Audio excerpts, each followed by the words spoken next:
Est-ce que tu trouves parfois que l'apprentissage à la maison ressemble plus à un champ de bataille qu'à un moment de plaisir?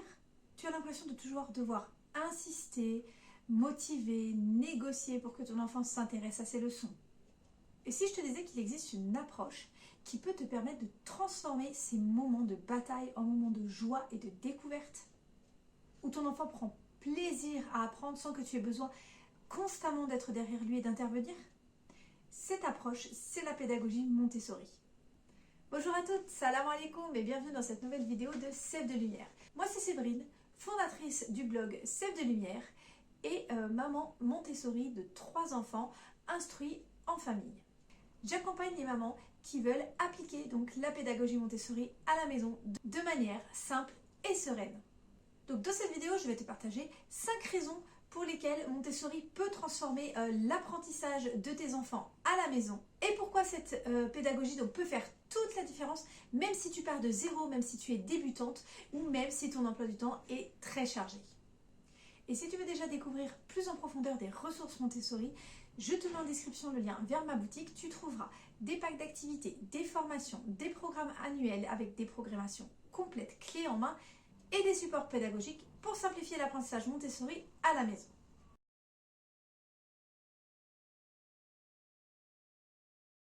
Alors, première raison pour laquelle Montessori peut transformer l'apprentissage de tes enfants, c'est déjà qu'elle respecte le rythme de l'enfant. Alors, contrairement à une méthode classique comme celles qui sont utilisées dans les écoles où tout le monde apprend la même chose au même moment et au même rythme, ici la pédagogie Montessori va venir s'adapter à ton enfant, va venir s'adapter à ses rythmes, à ses difficultés ou à ses facilités.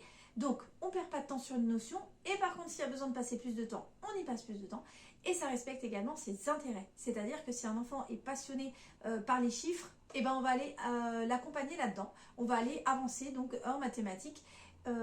Même si on avance un petit peu moins vite au niveau de la lecture, si c'est moins son sujet de prédilection du moment. Donc ça veut dire que l'enfant, il ne va pas avoir cette pression de réussir vite ou de rattraper son retard ou d'attendre pour ceux qui ont besoin d'aller plus vite justement. Donc l'enfant finalement, il va être respecté dans ses besoins et donc il sera beaucoup plus motivé à apprendre. Par exemple, quand on introduit les formes géométriques avec les solides géométriques, l'enfant, il peut parfois passer plusieurs semaines à les explorer avant de passer aux autres activités, notamment l'apprentissage du nom de ces solides. C'est ok, en Montessori, il n'y a pas de souci, on n'a pas de pression à ce niveau-là. On fait confiance à l'enfant et on sait que ses compétences viendront plus tard si ce n'est pas le bon moment.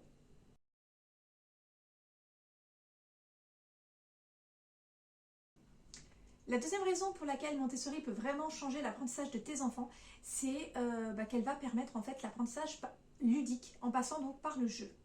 Montessori, ça ne va pas être une pédagogie théorique où l'enfant va s'asseoir sur une chaise et écouter un cours magistral. Pas du tout. L'enfant, il est constamment sollicité au niveau de toute sa sensorialité. Quand ils sont petits, ils vont apprendre à lire avec des lettres rugueuses, c'est-à-dire qu'ils vont apprendre par leur sens, par l'ouïe, par la vue, par le toucher. Il va aussi beaucoup être en mouvement.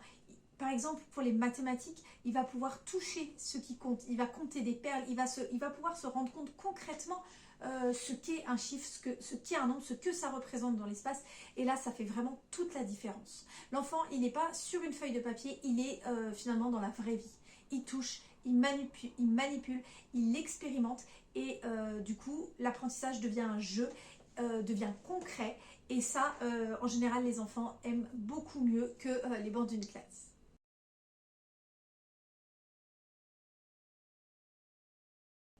Enfin, troisième raison, c'est que Montessori, en fait, elle va développer naturellement la curiosité et l'envie d'apprendre de l'enfant.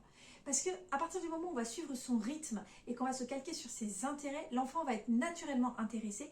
En fait, nous, on va venir semer des petites graines. Il n'est pas forcément intéressé à ce moment-là. Donc, on va venir semer des petites graines. Par contre, quand quelque chose l'intéresse, on va venir exploiter à fond son intérêt pour un domaine en particulier et donc l'enfant sera naturellement motivé et curieux parce que c'est quelque chose qui l'intéresse profondément. Et croyez-moi, les enfants, parce que voilà, on entend souvent les mamans dire oui, mais si on le laisse faire que ce qu'il veut, entre guillemets, du coup, peut-être qu'il apprendra jamais à lire. Alors moi, je dis toujours, on n'est pas là à regarder les enfants et ne rien faire. Nous, en tant que parents, on va être là, on va être actifs, on va lui proposer toujours des nouvelles choses Après, ça va être l'enfant qui va s'en saisir ou pas. Mais par exemple, un enfant à qui on a donné l'habitude de lire des histoires, à qui voilà, on lui présente des livres, il y a peu de chances quand même qu'il se mette jamais à lire. Parce qu'à un moment donné, même lui, il va en avoir besoin dans sa vie. Même s'il n'aime pas forcément les histoires, en grandissant, il y a un sujet qui va l'animer. Et à ce moment-là, on va s'en servir justement pour lui apporter les apprentissages. Et comme il sera curieux, je sais pas, moi par exemple, je pense à mon fils qui était très curieux des dinosaures, mais pour qui la lecture était difficile. Et ben, je me suis servi justement de cet intérêt pour les dinosaures pour lui apprendre à lire des mots en rapport avec ça. Après, pareil, pour l'organisation dans la vie, l'écriture, c'est quelque chose qui est indispensable, donc ne vous inquiétez pas. Semez les graines et votre enfant, il va s'en saisir du coup pour ses apprentissages grâce à sa curiosité naturelle. Et si à ce stade, tu ne sais pas trop comment t'y prendre, tu ne sais pas quoi proposer, à quel moment, je t'invite vraiment à me contacter ou à aller faire un tour sur la boutique. J'ai vraiment beaucoup de supports, de formations qui peuvent vraiment t'aider à mettre tout ça en place. Il y a des packs d'activités qui vont pouvoir, comme pour les dinosaures par exemple, venir susciter l'intérêt de ton enfant pour justement semer les autres graines des autres apprentissages. Mais j'ai aussi mon programme, le programme Action, qui est en fait un programme qui suit le curriculum de la pédagogie Montessori, mais avec un planning déjà tout fait qui te permet de savoir quoi proposer et à quel moment. Je te laisse aller voir tout ça, je te mets le lien dans la description.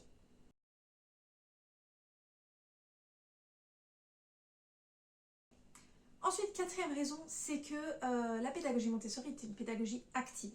C'est-à-dire que l'enfant va devenir acteur de ses apprentissages et ça fait toute la différence. On n'a pas un enfant passif qui attend qu'on lui apporte quelque chose. C'est lui, par rapport à tout ce que je vous dis jusqu'à maintenant, c'est lui qui va aller chercher, c'est lui qui va porter finalement ses apprentissages.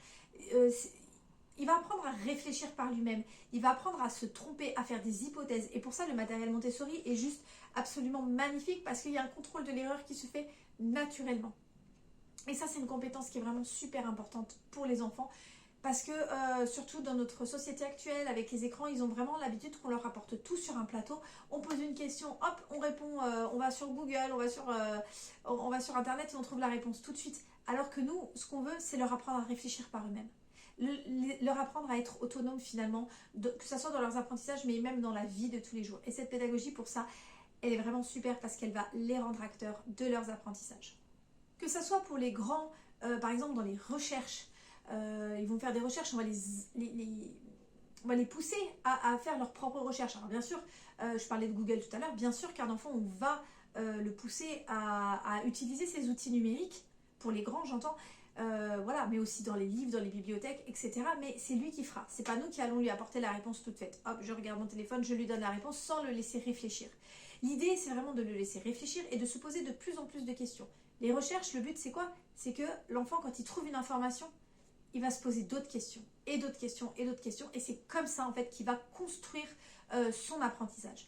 Mais aussi pour les plus petits. Par exemple, pour les petits qui sont en apprentissage de lecture avec l'alphabet mobile, où donc il faut composer les mots avec des lettres mobiles, et ben l'enfant, il va répéter son mot, il va chercher les sons, il va chercher la lettre qui correspond, il est en recherche permanente. On n'est pas dans quelque chose qu'on va lui fournir comme ça. C'est lui qui maîtrise le code, c'est lui qui comprend, c'est lui qui essaye et s'il se trompe, et ben il recommence, il n'y a pas de souci, il n'y a pas de pression comme je vous disais en début de cette vidéo. Il n'y a pas de pression de réussite, il faut réussir telle activité, tel jour.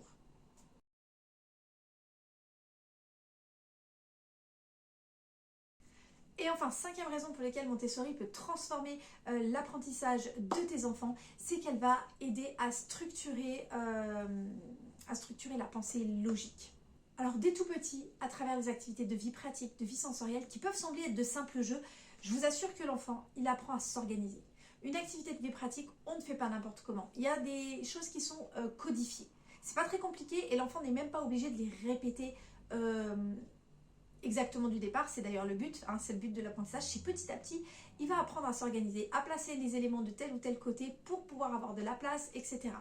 Ça c'est une chose. En vie sensorielle aussi, on a la tour rose, l'escalier marron, tous ces matériaux, tous ces matériels pardon, autour des dimensions qu'il lui apprend à classer, voilà, tout ça, ça va venir développer l'esprit logique. l'enfant va aussi apprendre à relier les informations entre elles. En Montessori, ce qui est vraiment magique, c'est que chaque activité va proposer une seule difficulté supplémentaire. On n'est pas dans une activité où on propose 3-4 choses de nouveau en même temps et que l'enfant se perd. On est focus sur une seule chose. Et après, les compétences, elles s'empilent.